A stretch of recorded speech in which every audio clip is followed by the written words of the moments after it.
Monique Morga est façadière peintre. Elle enseigne son métier aux stagiaires de l'AFPA sur le campus d'Avignon. Donc je suis référente des peintres en bâtiment, mais aussi peintres façadiers.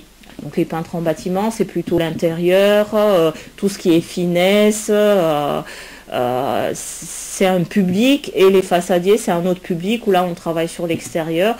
Avec l'association Les Femmes du Bâtiment font parler d'elle, Monique Morga veut encourager les femmes à se lancer dans ce métier.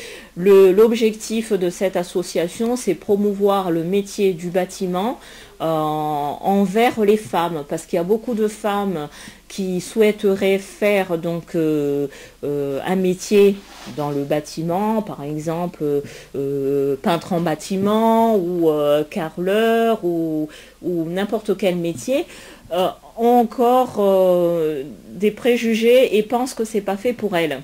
Comment vous faites pour vous faire respecter dans cet univers masculin? J'impose un cadre de référence, c'est-à-dire tout ce qu'il faut savoir, tout ce qu'il faut faire pour que ça se passe au mieux.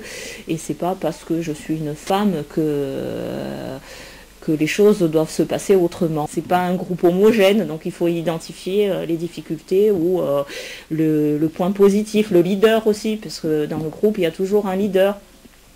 Au lieu de lui dire, bon maintenant vous vous calmez, allez plutôt aider un tel, et ils se sentent valorisés parce qu'ils ont besoin de se sentir aussi valorisés, ils ont besoin de reconnaissance, et ça permet aussi à ces personnes-là de se sentir mieux, qu'on les prenne en considération. Quelles sont les perspectives d'embauche dans ce métier? On est dans le développement durable, Grenelle de l'environnement, etc. Tout ce qui est isolation thermique par l'extérieur. Et l'État a l'objectif d'ici 20 ans donc, que tout soit isolé. Il faut avoir de la main-d'œuvre. Donc c'est un métier qui va en progressant, et ça va recruter de plus en plus, parce que déjà à l'heure actuelle, il manque des façadiers peintres spécialisés en isolation thermique par l'extérieur.